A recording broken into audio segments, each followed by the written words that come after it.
हरिओम, नमस्कार. आपण आरोग्य प्राप्तीची सलग अशी सेशन्स ऐकतो आहोत. वेगवेगळे आस्पेक्ट्स आपण समजून घेतो आहोत. त्याच्यातला अत्यंत महत्त्वाचा असा जो आस्पेक्ट आहे तर तो म्हणजे आपली मुलं. ह्या कोरोना काळात मुलांचे प्रश्न कसे हाताळावेत हा विषय घेऊन मी आपल्याशी आत्ता बोलतो आहे. मुलांचे प्रश्न अगोदर वेगळे होते. सांग सांग भोलानाथ, पाऊस पडेल का, शाळेभोवती तळे साचून सुट्टी मिळेल का. आज मुलांचे प्रश्न वेगळे आहेत. सांग सांग भोलानाथ, करोना पळेल का, शाळेचं कुलूप तुटून शाळा भरेल का, अशी आज मुलांची स्थिती आहे. आपली मुलं की आपला जीव की प्राण असतो. जे काय करतो ते आपण आपल्या मुलांसाठी. पण ही जी मुलांची मानसिकता आता बदलते आहे बाह्य परिस्थितीप्रमाणे, याचा आपल्याला अंदाज निश्चितच घ्यावा लागेल. मला सुरुवातीलाच आवर्जून सांगायचं आहे की आपण सगळे मिळून आपल्या मुलांचं कौतुक करूया, आपल्या मुलांचं अभिनंदन करूया. त्याचं कारण असं की मुलांनी खूप धीराने सगळ्या गोष्टी घेतलेल्या आहेत. गेलं जवळजवळ 1.5 वर्ष शाळा बंद आहेत, ऑनलाईन स्कूलिंग चालू आहे, आयसोलेशन स्कूलिंग चालू आहे. दुसऱ्या बाजूनी ही जी मुलं सोसायट्यांमध्ये कल्ला करणारी, धावाधाव करणारी, मज्जा करणारी, ही मुलं आता तशी दिसत नाही आहेत. समाजाचं जे एक जिवंतपणाचं जे लक्षण असतं तर ते म्हणजे आपली सगळी मुलं. ही जी मुलं की एरवी मॉलमध्ये जात आहेत, बागांमध्ये दिसत आहेत, फिरताना दिसत आहेत, आईबाबांचा हात धरून इकडे तिकडे जात आहेत, मुलं हट्ट करत आहेत आईस्क्रीमसाठी, गोळ्यासाठी, मॉलसाठी, खेळासाठी. ही मुलं दिसत नाही आहेत. सिनेमा बघण्यासाठी मुलं आईबाबांसोबत जात आहेत, ते सगळं थांबलेलं आहे. फॅमिली गेट टुगेदर त्यासाठी घरातून बाहेर पडत आहेत, कुठल्या तरी फॅमिलीमध्ये जात आहेत, सगळेजण छान एन्जॉय करत आहेत, हे सगळं थांबलेलं आहे. आपली मुलं आपल्या खोलीमध्ये, आपल्या ब्लॉकमध्ये ब्लॉक झालेली आहेत जणू काही. आणि मग ही मुलं तरीसुद्धा खूप धीराने घेत आहेत, खूप संयमाने घेत आहेत. त्यामुळे आपण सगळ्यांनी मिळून ह्या मुलांचं खूप कौतुक करूया आणि खूप मोठी शाबासकी आपण आपल्या मुलांना देऊया. मी मनशक्तीतर्फे ह्या सगळ्या मुलांचं खूप कौतुक करतोय आणि त्यांना खूप मोठी शाबासकी निश्चितच देतोय. कारण मनशक्ती केंद्र हे मुलांसाठी काम करतं. आपली पुढली पिढी चांगली घडली पाहिजे, आपल्या मुलांचं कल्याण व्हायला पाहिजे. कारण पुढली पिढी जर घडली तर आपला समाज छान घडेल, आपलं राष्ट्र घडेल. आणि त्यामुळे पुढल्या पिढीसाठी मनशक्ती केंद्र अगदी गर्भावस्थेपासून ते मुलांच्या ज्या वयाप्रमाणे जे टप्पे तयार केलेले आहेत मेंदूशास्त्राप्रमाणे, कारण दर 7 वर्षांनी मेंदूची स्थिती बदलते आणि त्या बदलत्या स्थितीप्रमाणे मुलांची आवश्यकता बदलते. आणि त्या दृष्टिकोनातून इथे खूप मोठं संशोधन झालेलं आहे. आणि त्यासाठी वेगवेगळे उपक्रम मुलांसाठी म्हणून खास, पालकांसाठी म्हणून खास इथे मनशक्तीमध्ये ऑर्गनाईज होत असतात. परंतु त्या दृष्टिकोनातूनच मला सांगायचं आहे की मनशक्ती मुलांसाठी काम करतं. आणि म्हणून मुलांचं खूप खूप कौतुक आणि अभिनंदन असं मला आवर्जून सांगायचं आहे. एका बाजूनी आपण मुलांचा विचार करूया आणि त्याच्यामध्ये मुलांची मानसिकता काय आहे, मानसिक स्थिती काय आहे याचाही विचार करूया. आणि त्याला पूरक म्हणजे एका बाजूनी आपण परिस्थिती लक्षात घेऊया. परिस्थिती सगळ्यांना माहितीच आहे, मी काय खूप वेगळं सांगायला पाहिजे असं काही नाही आहे. पण ह्या सगळ्या याच्यामध्ये एक लक्षात घेऊया की आपल्या मुलांची मानसिकता कशी आहे.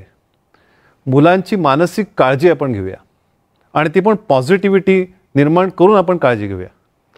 सतत निगेटिव्हिटी, सतत निगेटिव्ह थिंकिंग, सतत निगेटिव्ह विचार, तर ह्याच्यामध्ये तीच इम्प्रेशन्स मुलांच्या मेंदूवरती निर्माण होत आहेत. लक्षात घ्या, आपण थोड्या काही आस्पेक्ट समजून घेऊया.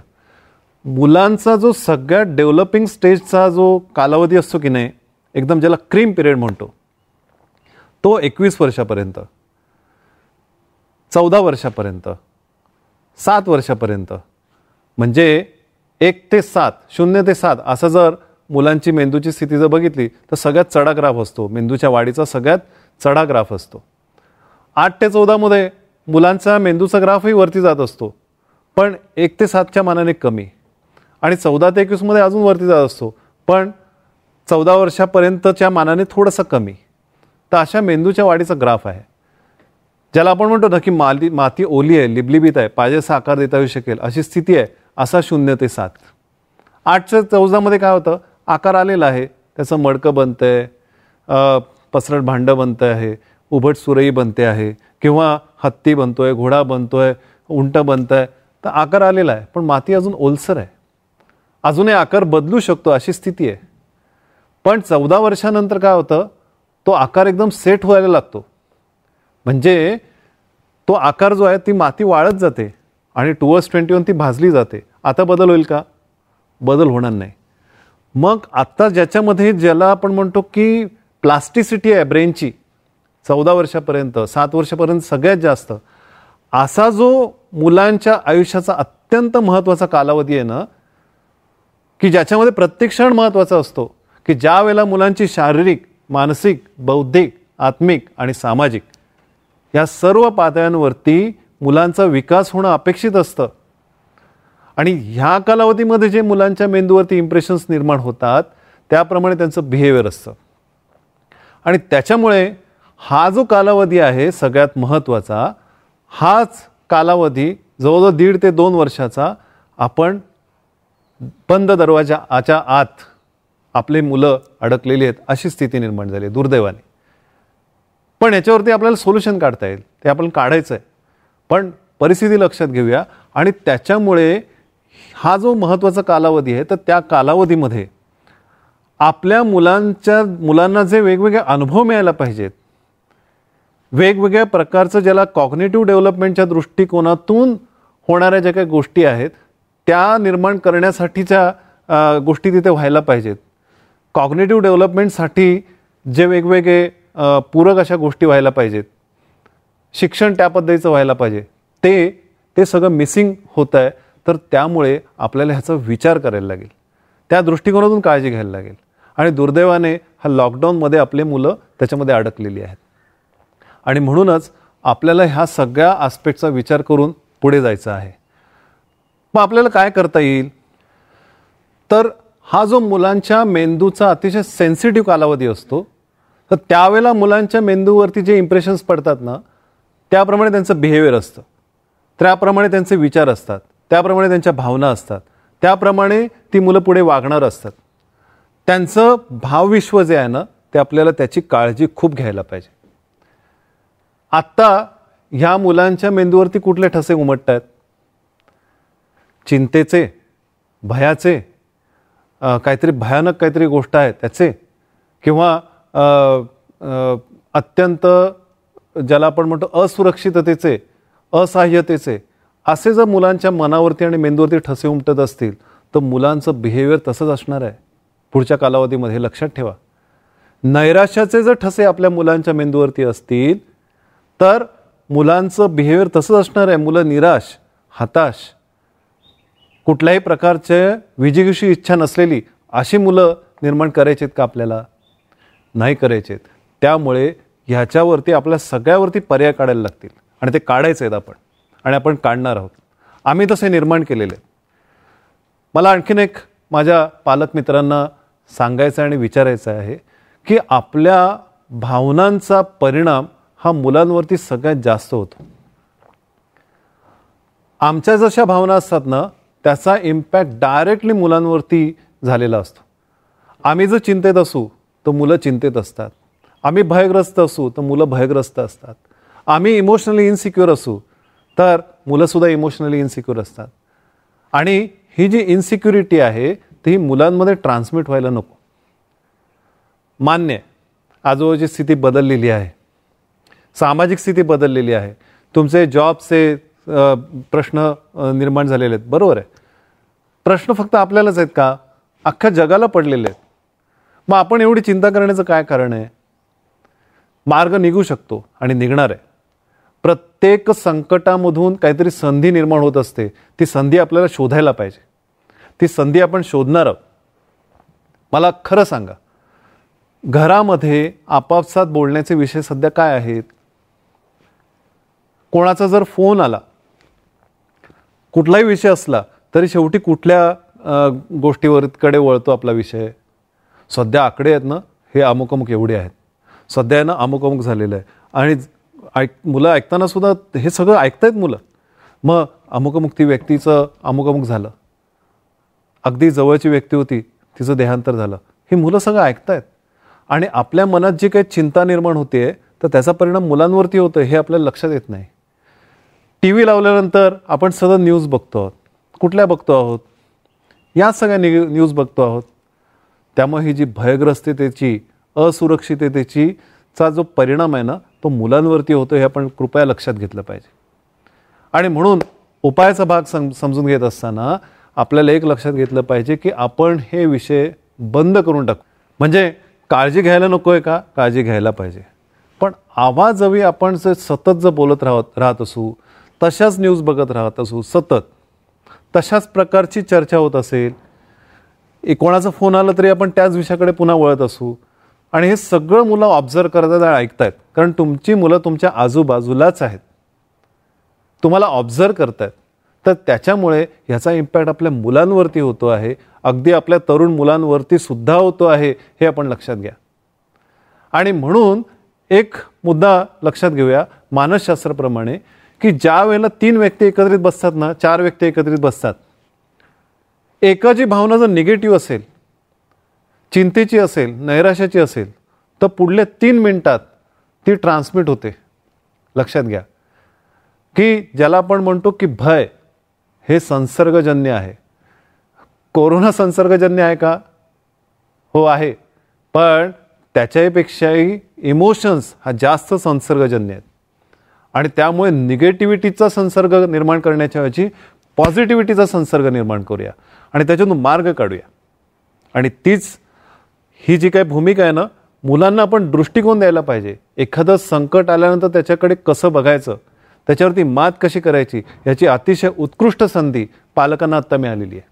आणि ती संधी आपण घेऊया. मला तुम्हाला सांगायचं की एका चित्रपटाचं तुम्हाला उदाहरण देतो.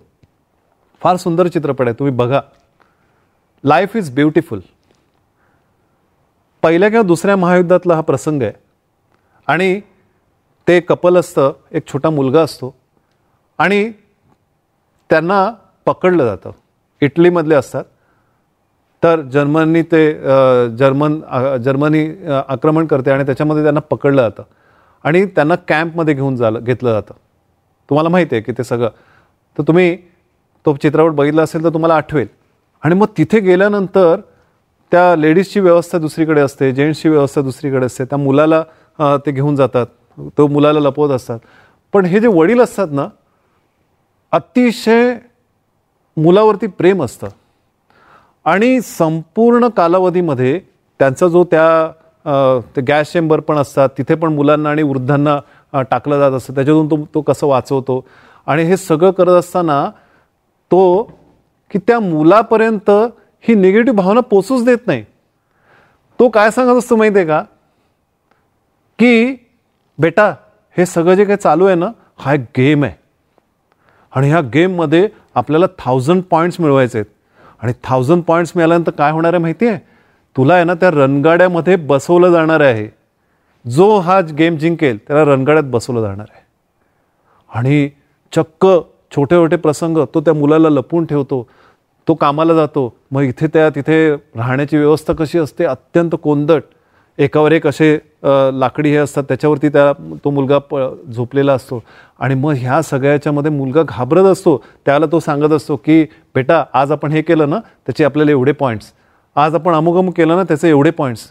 आणि एक शेवटला प्रसंग दाखवला आहे की त्याला शेवटी मारून टाकण्यासाठी घेऊन जात असतात आणि ते पोलीस त्याच्या मागोमाग असतात.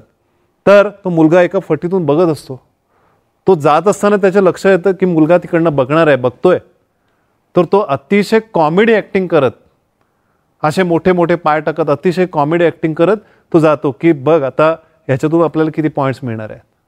आणि शेवटी त्याला शूट केलं जातं. प्रसंग इतका बिकट आहे आणि इतका इमोशनल दाखवला आहे. मुद्दा असा आहे की तो काही केल्या आपल्या मुलाचं भावविश्व इतकं सुंदररित्या जपतो आणि त्या मुलापर्यंत अजिबात निगेटिव्ह इमोशन पोचूच देत नाही. ही जी ताकद आहे ना ही पालकांकडे असते. आपल्या मुलांचं भावविश्व जपण्याची ताकद ही पालकांकडे आहे आणि ती पालकांनी आपल्या मुलांचं भावविश्व जपलं पाहिजे. सध्याची जी स्थिती आहे, मुलांची मानसिकता आहे, नैराश्य, चिंता, असुरक्षितता, भय, ह्या सगळ्याच्यामध्ये आपली मुलं गुंतलेली आहेत. एका बाजूने एक गोंधळाची स्थिती आहे. खूप वेळेला असं होतं की जी लहान लहान मुलं आहेत ना त्यांना त्यांच्या भावना व्यक्त करता येत नाही. आपण मोठी माणसं इझिली आपल्या भावना व्यक्त करू शकतो, पण लहान मुलं आपल्या भावना व्यक्त करू शकत नाहीत. मग त्याचं रूपांतर आक्रस्ताळेपणा, आक्रमकता, खूप वेळ रडत राहणे, पिरपिरेपणा, अशा प्रकारच्या इमोशन्स किंवा अशा प्रकारच्या भावना ह्या मुलांमध्ये दिसत आहेत. मग त्यावेळेला आपण काहीतरी त्यावेळेचं तात्कालिक कारण हे करून मुलांशी कसंही हाताळतोय त्या मुलांना असं निश्चितच करायला नको. मुलांना समजून घ्या असं मी तुम्हाला आवर्जून सांगेन. त्याचं कारण असं की आत्ता जे काही भावनिक आणि मानसिक इम्पॅक्ट पडतील ना त्याचे दूरगामी परिणाम आपल्या मुलांना आणि पर्यायाने आपल्याला भोगायला लागणार आहेत. आणि म्हणूनच मला तुम्हाला घाबरवायचं नाही आहे, पण काळजी मात्र नक्की घ्यायची. म्हणून आपल्याला काय करायला पाहिजे तर मी तुम्हाला एक सोपं टेक्निक सांगेन. ते म्हणजे काय, कार्ड टेक्निक किंवा दिवाशील हे टेक्निक. दी म्हणजे दिलासा द्या, कम्फर्टेबल बनवा की अरे बेटा हे सगळं जाणार आहे, हे सोपं आहे, हे काय असं हळूहळू संपणार आहे सगळं. दिलासा द्यायला पाहिजे. त्यांची जी भावनिक स्थिती आहे त्या भावनिक स्थितीचा आपण लक्षात घेऊन, ती भावनिक स्थिती काय आहे ती लक्षात घेऊन त्याप्रमाणे त्या मुलांना कम्फर्टेबल बनवलं पाहिजे. दिलासा द्या. वा म्हणजे प्रश्न विचारा मुलांना, क्वेश्चन्स विचारा. तर त्याच्यामध्ये मुलांना ज्यावेळेला प्रश्न विचाराल तर त्यावेळेला आज क्वेश्चन्स, तर ज्यावेळेला मुलांना प्रश्न विचाराल की का रे बेटा काय झालं, तू का रडतोयस, तू असं का आता एकदम आकांड तांडव करतोयस, मुलांना प्रश्न विचारले पाहिजेत. प्रश्न विचारल्यानंतर, कारण त्यांना त्यांच्या भावना सांगता येत नाही ना, छोटे छोटे छोटे प्रश्न, अगदी लहान मुलं आहेत त्यांच्याबद्दल बोलतोय, छोटे छोटे प्रश्न विचारा की ज्याच्यातून त्यांना काय म्हणायचं आहे ते व्यक्त होईल. एकेका शब्दातून, एकेका वाक्यातून. त्याच्यातून त्यांचं मन काय, त्यांचे इमोशन्स काय ते आपल्याला कळतील. त्याच्यानंतर शी म्हणजे शीतल करा, शांत करा, रिलॅक्स करा. ज्यावेळेला आपण त्या मुलांना रिलॅक्स करू, शांत करू, स्पर्शाने, त्यांना आपल्या भावनांनी, इमोशन्सनी, तर त्यावेळेला ती ज्याला रिलॅक्स होतील, मेंटली ज्याला रिलॅक्स असतील, तर त्यावेळेला त्यांच्या प्रगतीच्या दिशेने ती वाटचाल करायला सुरुवात करू शकतील. पहा. आणि शेवटलं जे आहे की त्याच्यामध्ये त्यांना डिस्ट्रॅक्ट करा, त्यांना त्यांचं लक्ष दुसरीकडे वेधवा. ल म्हणजे लक्ष दुसरीकडे वेधवा. तर ज्यावेळेला तुम्ही त्यांना पर्याय द्या, मुलांना वेगवेगळे पर्याय द्यायला पाहिजेत. आणि ज्यावेळेला आपण हे वेगवेगळे पर्याय देऊ, की खूप पर्याय आहेत. आज काय प्रॉब्लेम झाला आहे सांगतो तुम्हाला, की मुलं त्या छोट्या स्क्रीनवरती, टी व्हीवरती आणि स्क्रीनवरती आणि इंटरनेटवरती अडकलेली आहेत. त्यांच्या हातामध्ये इझिली मोबाईल आणि इंटरनेट पडलेलं आहे आणि त्याच्यामुळे इंटरनेटच्या नेटमध्ये, इंटरनेटच्या जाळ्यात जणू काही आपली मुलं अडकलेली आहेत. पहा, अडकत आहेत. आणि म्हणून की ज्याला आपण म्हणतो की मुलांकडे जी इन्फॉर्मेशन पोहोचते, आता पालकांना सुद्धा तेवढा वेळ लक्ष द्यायला वेळ आहे की नाही बघायला पाहिजे.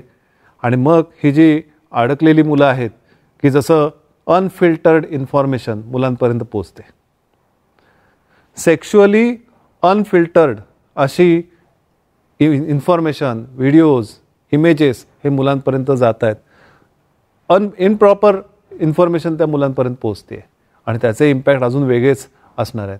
आणि म्हणून आपल्याला आहे ना जेवढा स्क्रीन टाईम कमी करता येईल आणि त्यांना दुसरे पर्याय देता येतील की ज्याच्यातून त्यांचं शिक्षण उत्कृष्टरित्या होईल ते आपल्याला बघायला पाहिजे. अजून एक काय झालं आहे की सध्या मुलं ऑनलाईन स्कूलिंगमध्ये गुंतलेली असल्यामुळे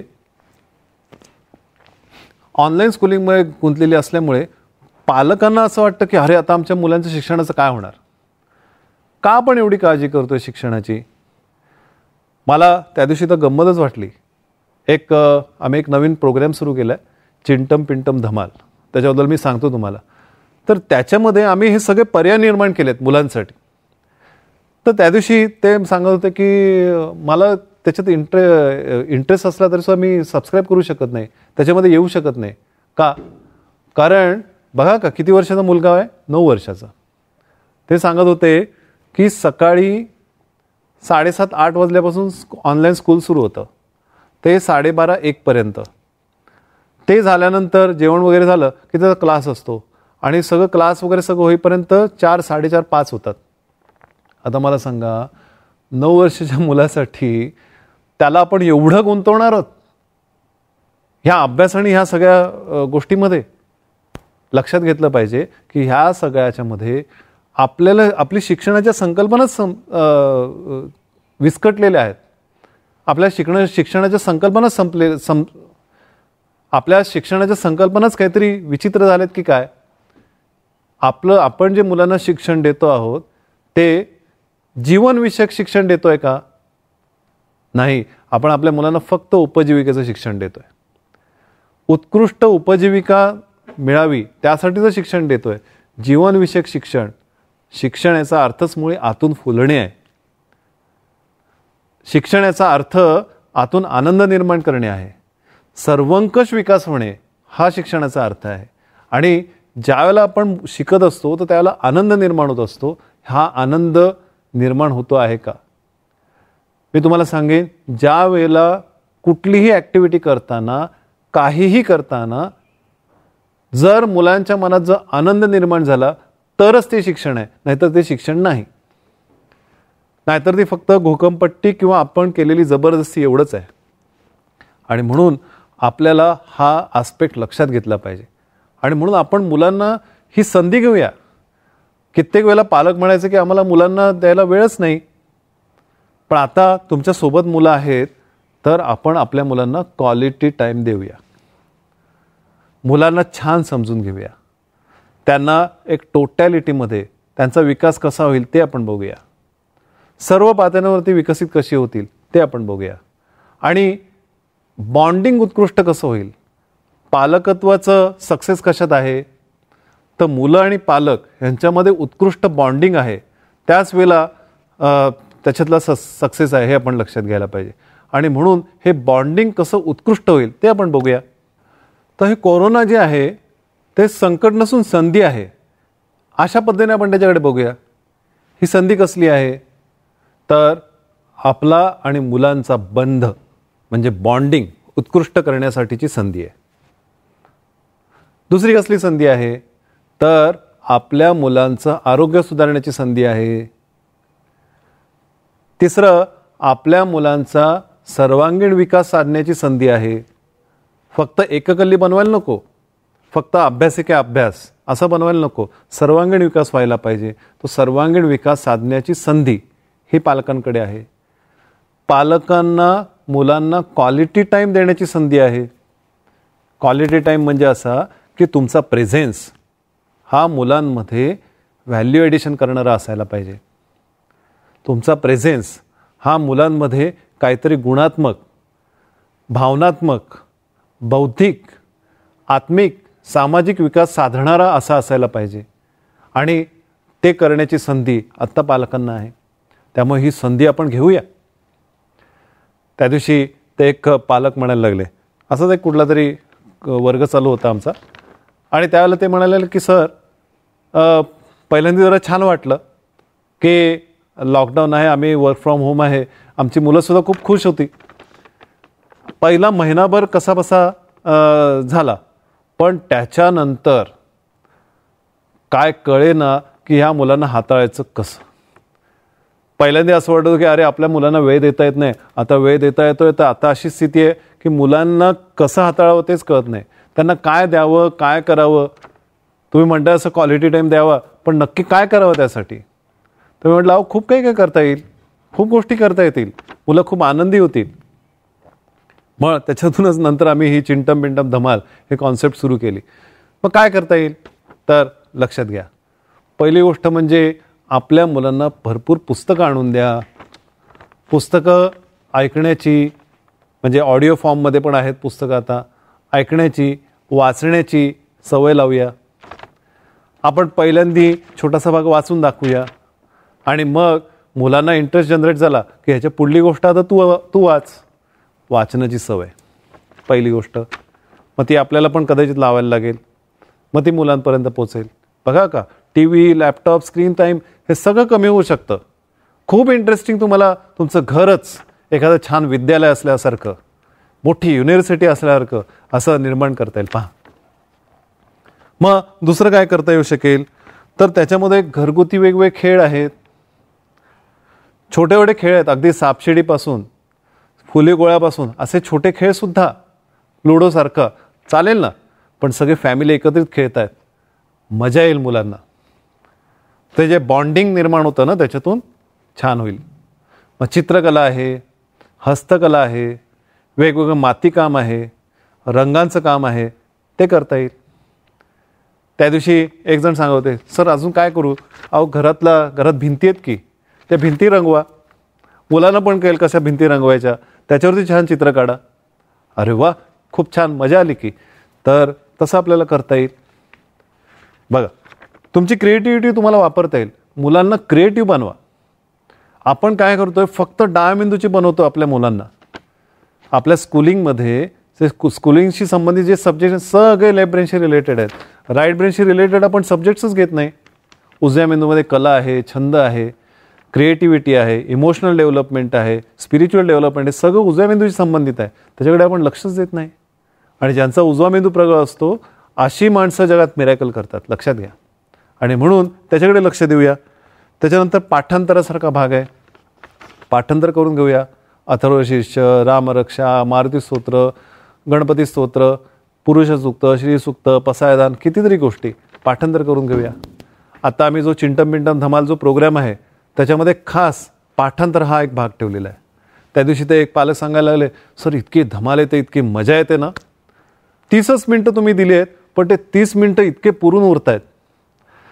रोज काहीतरी पाठांतर, जे आम्हाला मुलांना शिकवता येत नाही, जे आम्ही आमच्या लहानपणी ऐकलं होतं, आज आमची मुलं सगळी इंग्लिश मिडियममध्ये, त्या शाळांमधून सुद्धा तसं नाही, तर ते सगळं तुमच्याकडून मिळतंय आम्हाला या चिंटम पिंटममधून. तर ते पाठांतर करून घ्या. पुढची गोष्ट, शारीरिक हालचाली होणं आवश्यक आहे. एरवी मुलं खेळायला जात होती, धावपळ करत होती, शाळेमध्ये जात होती, सगळी त्या 20x20, 10x10 मध्ये अडकलेली मुलं जर असतील तर आपल्याला त्यांच्या शारीरिक हालचाली, फिजिकल हालचाल ज्याला होते ना, तर त्यावेळेला ठराविक प्रकारचे हार्मोन्स स्त्रवतात.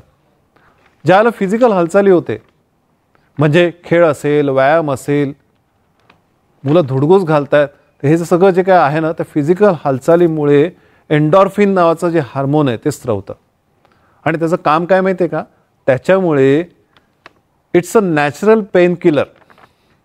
आणि दुसरी गोष्ट, उत्साह निर्माण करतं ते आपल्या मनामध्ये. आणि चिंता, भय, नैराश्य ह्याच्यातून जे काही शरीरात बदल झालेले असतात, कॉर्टिझॉल सारखे हार्मोन, त्याच्यावरती मात करण्याचं काम हे एन्डॉर्फिन करतं. आणि म्हणून फिजिकल हालचाली पाहिजेत. मग आपण त्यासाठी काय करायला पाहिजे, मग सूर्यनमस्कार शिकवा मुलांना. आम्ही आता शिकवलं चिंटम पिंटममध्ये, रोज करतात मुलं. योगासनं शिकवा, उड्या मारू द्या, वेगवेगळ्या प्रकारच्या उड्या.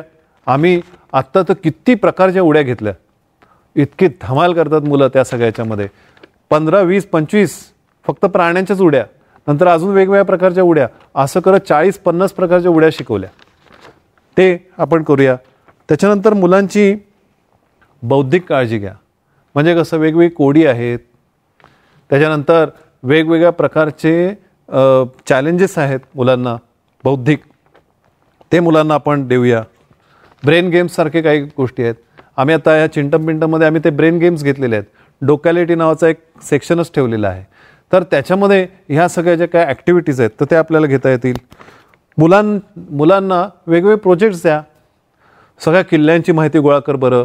कुठले कुठले किल्ले आहेत महाराष्ट्रात, सगळ्या वेगवेगळी पानं, वेगवेगळी फुलं, वेगवेगळे पक्षी, त्यांची माहिती गोळा करूया.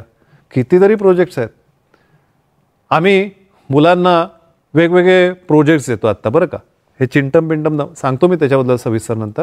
पण ह्याच्यामध्ये आम्ही वेगवेगळे प्रोजेक्ट्स देतो आहे मुलांना, घरच्या घरी करता येतील असे. आणि त्या प्रोजेक्ट्समध्ये वैज्ञानिक प्रयोग आहेत, क्राफ्ट्स आहेत. रोज हाताने काहीतरी करायचंच असे आम्ही कयास ठेवलेला आहे की हाताने मग क्राफ्ट्स असेल, हस्तकला असेल, चित्रकला असेल, वेगवेगळे वैज्ञानिक प्रयोग आहेत. रोज वेगवेगळे करतात मुलं. वेगवेगळे मानस प्रयोग आम्ही तयार केलेले आहेत ते. तर हे सगळं ज्यावेळेला करतात तर त्याच्यातून जो आनंद निर्माण होतो आणि त्याच्यातून लर्निंग, जी गोष्ट शाळेत शिकवायला तुम्हाला धडाचा धडा लागेल ते एका छोट्याशा प्रयोगातून मुलं शिकून जातात. तर हे आपल्याला करता येऊ शकेल. मग वेगवेगळे प्रोजेक्ट्स द्या. गप्पा मारा मुलांशी. आपल्या मुलांना अशी गप्पा मारायलाच कुठे वेळ आहे. छान त्यांच्या लेवलला बसायचं आणि बिंदास गप्पा मारत सुटायचं. गप्पा मारा. मुलांना गोष्टी सांगा. मुलांना माहिती असलेल्या गोष्टी तुम्ही ऐका. त्या प्रेझेंट कशा करायच्या मुलांनी ते तुम्हाला सांगता येईल. प्रत्येकाने एकेकाने एक एक गोष्ट प्रेझेंट करत जायची. असंच एक चॅलेंज असू शकतं पहा. विविध विषयांची त्यांना ओळख करून द्या. आपले साहित्यिक आहेत, आपले महापुरुष आहेत, आपले संत आहेत, आपले शास्त्रज्ञ आहेत. तर ह्यांची आपण मुलांना ओळख करून देऊया. बघा, त्याच्यानंतर मुलांना सेल्फ टाईम पाहिजे. म्हणजे मुलं शांत बसलेली आहेत, ध्यान करतायत, एकाग्रता करतायत, ज्योतिर्ध्यान करतायत. आमच्याकडे पद्धत आहे, संध्याकाळी 7:30 वाजता सगळेजण दिवा लावतात आणि फक्त 12 मिनटं त्याच्यावरती ध्यान करायचं. एक प्रकारची प्रार्थना आहे. आपल्या ह्या यूट्यूब चॅनलमध्ये तुम्हाला, मनशक्तीच्या चॅनलमध्ये तुम्हाला ती ज्योतिर्ध्यानाची प्रार्थनासुद्धा मिळेल. तर ते आपल्याला करता येऊ शकेल. त्यानंतर विविध वक्त्यांची ओळख करून द्या. पु ल देशपांडे, शिवाजीराव भोसले, त्यांची लेक्चर्स आहेत, किती छान आहेत. हे ज्याला मुलं ऐकतील तर त्यांना ते विवेकानंद कळतील, योगी अरविंद कळतील. हे सगळं ज्याला मुलांना आपण सांगू तर त्यावेळेला त्याच्यातून त्यांचा जो विकास होणार आहे तो अतिशय छान असा विकास होणार आहे. सर्वंकष मुलं बनतील पहा. आणि त्यामुळे नकरी सूरच नको, निगेटिव्हिटी नकोच. खूप ही चांगली संधी आहे हे आपण लक्षात घेऊ. त्याच्यानंतर ध्यान शिकवा मुलांना. मुलांना प्रार्थना करायला शिकवा. आत्मचिंतनासारखी प्रार्थना आहे ती करायला शिकवा. आत्मचिंतना डायरी लिहायची सवय मुलांना लावू शकतो आपण. तर त्याचं आपण करता येऊ शकेल. आणखीन एक करता येईल की सगळं आहे ना ऑनलाईन झालेलं असल्यामुळे, वर्क फ्रॉम होम झालेलं असल्यामुळे, जसा आपला कामाचा वेळ, जेवणाचा वेळ, लिजर टाईम, मगाशी मी सांगितलं ना की सगळे आस्पेक्ट असतात आपल्या ह्याच्यामध्ये. आता काय झालं की वर्क फ्रॉम होम असल्यामुळे दिवसभर आपण कामालाच जुंपलेलो, रात्री फोन येतो ऑफिसचा. मग आपल्याला काय करता येईल तर आपलं आहे ना कुटुंबाचं म्हणून सुद्धा एक टाइम टेबल बनवता येईल का, की हा एवढा कामाचा वेळ, हा मुलांचा अभ्यासाचा वेळ, हा खेळाचा वेळ, हा जेवणाचा वेळ, हा गमती जमतीचा वेळ, हा गप्पा मारण्याचा वेळ, असं आपल्याला टाइम टेबल करता येईल का. रोजचं एक वेगळं असू शकतं आणि आठवड्याचं वेगळं असू शकतं, शनिवार रविवारचं वेगळं असू शकतं सुट्टीचं. तर अशा पद्धतीने मुलांना आनंदी करायलाच पाहिजे. मुलांना छान शिकवायला यायलाच पाहिजे आपल्याला. आणि त्याच्यामुळे ते आपण लक्षात घेऊया. मुलांशी गप्पा मारा असं मी तुम्हाला मगाशी पण म्हटलं. काय होतं माहिती आहे का की पालक मुलांच्या सतत सोबत आहे, तोच प्रॉब्लेम आहे. ते म्हणा की काय सांगताय सर, आमच्याकडे एक वर्गच आहे बुद्धिवर्धन बालसमस्या. त्या बालसमस्या निर्माण करण्यामध्ये पालकांचाच जवळजवळ 50% वाटा असतो. आणि ज्याला वर्ग ऐकतात, ऐकल्यानंतर पालक म्हणतात अहो 50% कसला, 100% वाटा आमचा आहे असं आम्हाला कळलं. तर लक्षात घ्या, आपले परिणाम मुलांवरती होत आहेत. स्वामीजींनी एक पुस्तकच लिहिलं आहे, save your child from your self. तुमच्या मुलांना वाचवा तुमच्यापासून. आपण पालक झालो म्हणजे काय होतं माहिती आहे का, आपली भूमिका एकदम अशी होते की मुलांना सतत सांगत राहायचं, हे कर, ते कर, हे करू नको, ते करू नको. आणि आत्ताच्या कालावधीमध्ये तर काय, सगळेच घरी, त्यामुळे तर अजूनच गडबड होत चाललेली आहे. आणि म्हणून आपल्याला काय करायला पाहिजे की मुलांचं ऐकण्याची सवय लावा. म्हणजे आपण सांगण्याची सवय आपण लावलेली आहे ना, की आपण सांगण्याची भूमिकेत आहोत, त्याच्याऐवजी ऐकण्याच्या भूमिकेत येऊया. त्याच्यामुळे मुलांचे बरेचसे आस्पेक्ट आहेत ना, ते आपल्याला कळायला लागतील. त्यामुळे ऐकण्याच्या भूमिकेत जास्तीत जास्त आपण येऊया. आणि मग सूचक आपण जर सांगितलं त्याचा परिणाम होईल. गप्पा मारूया. मुलांना उजव्या मेंदूच्या ॲक्टिव्हिटी द्या. मग जसं आम्ही इथे टँग्रॅम तयार केलेलं आहे, टँग्रॅम वापरा. अहो ते टँग्रॅम एक छोटंसं एवढंसं, एक चौकोनाचे 7 तुकडे, पण हजारो लाखो आकार त्याच्यातून तयार करता येतात. तासन तास मुलांचे जातात. मुलांचा TV टाईम कमी होतो. त्याच्यानंतर मुलांची ॲक्टिव्हिटीज खूप छान होतात. Brain development, right and left brain development दोन्हीसाठी अतिशय उत्कृष्ट. टँग्रॅम वापरा. ब्रेनी क्यूब वापरा. मॅग्नेटिक स्पिअर्स आहेत, 216 एकत्रित केले की क्यूब तयार होतो. त्याच्यातून अक्षरशः हजारो लाखो आकार तयार होतात. क्रिएटिव्हिटी अनलिमिटेड, तर ते वापरा. तर याचा उपयोग आपल्याला नक्की करता येऊ शकेल. आणि अजून एक मी तुम्हाला मागे सांगितलं असं, हे सगळं आम्ही चिंटम पिंटम धमाल या कार्यक्रमात घेतलेलं आहे. चिंटम पिंटम धमाल या कार्यक्रमामध्ये तुम्ही सहभागी व्हा.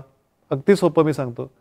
चिंटम पिंटम धमाल म्हणजे काय, तर 3 ते 12 वर्षाची मुलं आणि त्यांचे पालक रोज फक्त 30 मिनिटं, 3 ते 8 वर्षाच्या मुलांसाठी एक गट आहे आणि 8 ते 12 साठी दुसरा गट आहे.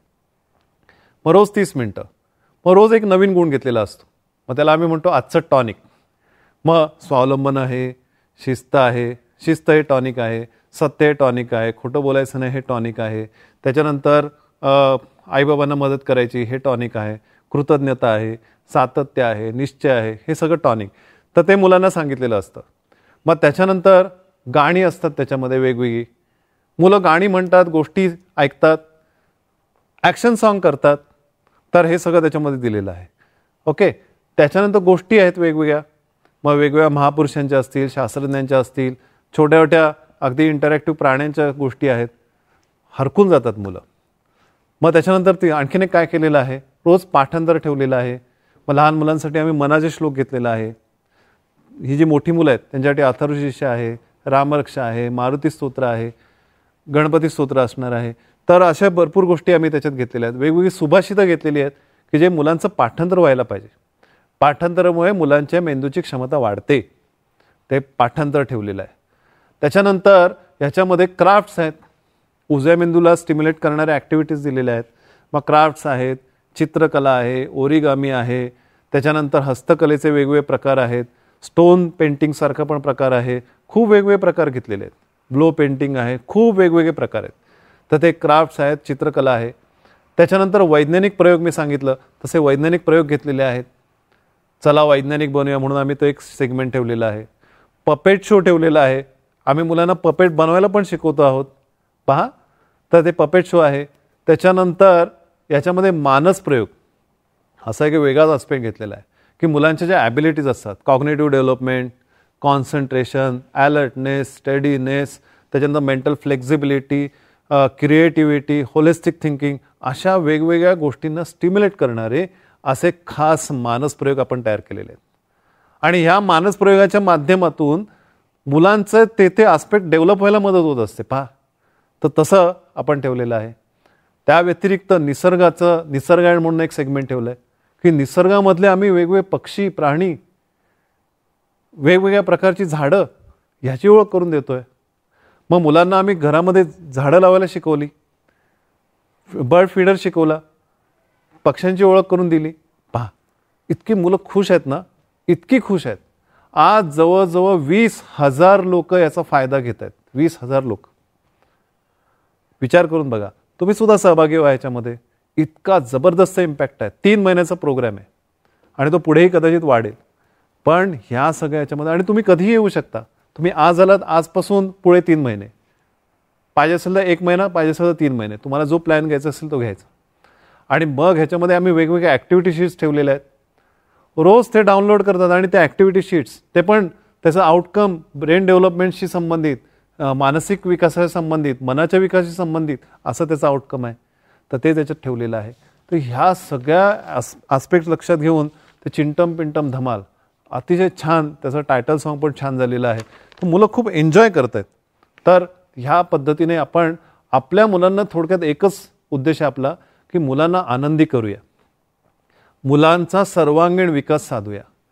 ज्यावेळेला मुलांचा सर्वांगीण विकास होईल ना, त्यावेळेला आपलाच विकास होणार आहे हे लक्षात घेतलं पाहिजे. कारण मुलांचा विकास झाला तर आमच्या राष्ट्राचा विकास, आमच्या समाजाचा विकास म्हणजेच आमचा विकास आहे. त्यामुळे आमचं सगळं लक्ष पुढल्या पिढीसाठी असलं पाहिजे आणि तेच मनशक्ती केंद्र करतं आहे. आणि म्हणून मला असं सांगायचं हे संपवत असताना की निराशेचा सूर आपल्याला नको आहे, असुरक्षिततेचा सूर आपल्याला नको आहे. आपण खूप सकारात्मक आणि पॉझिटिव्ह असा सूर ठेवूया आणि मुलांना अतिशय छान चांगल्या पद्धतीने घडूया. आपली पुढली पिढी जर घडली तर पुढली पिढी म्हणजे आपल्या राष्ट्राचं जणू काही कणा आहे हे आपण लक्षात घ्या. आणि स्वामीजी म्हणायचे की हा राष्ट्राचा कणा जो आहे तो अतिशय सुरक्षित असला पाहिजे, छान असला पाहिजे आणि त्याचा विकास छान असायला पाहिजे. तर त्या विकास दिशेने आपण वाटचाल करायला सुरुवात करूया. तुम्हाला सगळ्यांना शुभेच्छा देतो. आणि मनशक्तीमध्ये मुलांसाठी जे वेगवेगळ्या प्रकारचे उपक्रम चालतात, मेंदूक्रांती नावाचा वर्ग आहे, 1 ते 7 वर्षाची मुलं आणि पालक, 8 ते 14 वर्षाची मुलं आणि पालक, त्यांच्यासाठी बुद्धिवर्धन बालसमस्या वर्ग आहे. हे सगळं सध्या ऑनलाईन ठेवलेलं आहे. तर त्याच्यामध्ये नक्की सहभागी व्हा, चिंटम पिंटममध्ये सहभागी व्हा. आपण एक प्रार्थना करूया आणि आपलं आजचं सेशन पूर्ण करूया. ही प्रार्थना तुम्ही माझ्या पाठोपाठ म्हणा आणि हीच प्रार्थना आपण रोज जर म्हटली तर सगळ्या मुलांचं तर कल्याण होईलच, पण त्याच्याबरोबर आपल्या मुलांचंही कल्याण होईल आणि तो एक रेझोनान्स आपण साधण्याचा प्रयत्न करूया. तर मी प्रार्थनेचे शब्द उच्चारतो, आपण माझ्या पाठोपाठ सगळ्यांनी उच्चारा. पुत्र कल्याण शक्तीची ही प्रार्थना आहे. रेझोनान्स किंवा समगती स्पंदन तत्वाच्या आधाराने मी हा सामुदायिक विचार करीत आहे. माझ्या घरच्या, पुढल्या पिढीच्या आणि सर्व विश्वातल्या मुला मुलींचे कल्याण हो.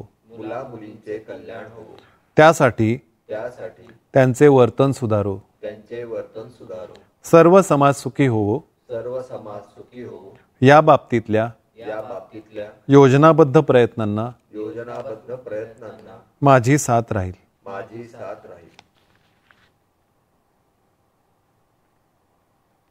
हरिओम तत्सत ब्रह्मार्पणमस्तु. हरिओम. तर आपण ही प्रार्थना आपण रोज म्हणूया आणि एक चांगलं वातावरण, चांगले विचार आपण या वातावरणात प्रसरित करूया आणि चांगलं वातावरण निर्माण करूया, जेणेकरून आपल्या मुलांचं खऱ्या अर्थाने कल्याण होईल आणि आपण एक सिस्टमॅटिक पद्धतीने आपण आपल्या मुलांना घडवण्याची दिशासुद्धा आपल्याला त्याच्यातून मिळेल असा निश्चितच विश्वास आहे. तुम्हाला सगळ्यांना मनशक्ती केंद्रात येण्याचं आमंत्रण देतो, ज्याला लॉकडाऊन संपेल त्यावेळेला अर्थात, आणि इतरही उपक्रमांमध्ये सहभागी होण्याचं आमंत्रण देतो आणि थांबतो. हरिओम.